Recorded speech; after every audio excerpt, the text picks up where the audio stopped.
बहुतेक साधक म्हणतात की जेव्हा जपाला बसतो, जेव्हा देवपूजेला बसतो, तेव्हा आमच्या मनात असंख्य नाना तऱ्हेचे घाणेरडे विचार येतात. ते यासाठी येतात की आपण साधनेचा अभ्यास केला नाही.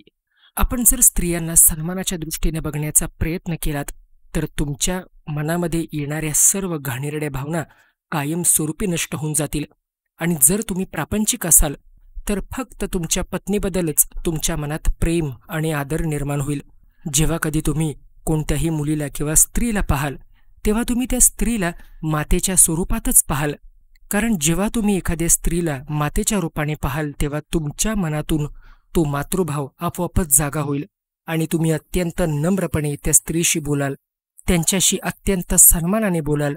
जेव्हा तुम्ही त्यांच्या समोर जाल, जर तुमचं दुकान असेल किंवा तुम्ही कुठे नोकरी करत असाल, तेव्हा तिथे भेटणाऱ्या कोणत्याही स्त्रीशी होणारा संवाद हा अत्यंत पवित्र असेल.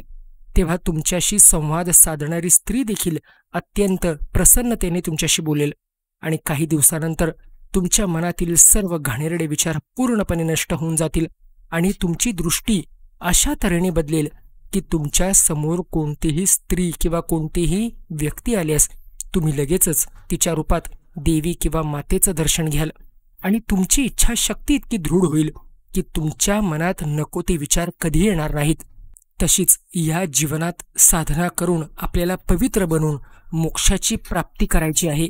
ही एक प्रकारची साधनाच आहे जी आपले कर्म ठरवते आणि आपल्या कर्मानुसार आपल्याला मोक्ष प्राप्तीचा मार्ग उघडून देते. जर आपण कुठल्याही स्त्रीकडे वाईट नजरेने बघत राहिलो, तर आपल्याला आपल्या कर्मातून कधीच मुक्ती मिळणार नाही. म्हणून जेव्हा मला तुम्ही विचारता की देवपूजेला बसताना वाईट विचार का येतात, ते यासाठीच येतात की आपल्या मनाला आपण चांगल्या गोष्टींपासून लांब ठेवतो आणि मग आयुष्यभर या वाईट विचारांच्या मागे धावतो. आजची ही जर माहिती तुम्हाला महत्त्वाची वाटली असेल, तर आपल्या चॅनलला अवश्य सबस्क्राईब करा.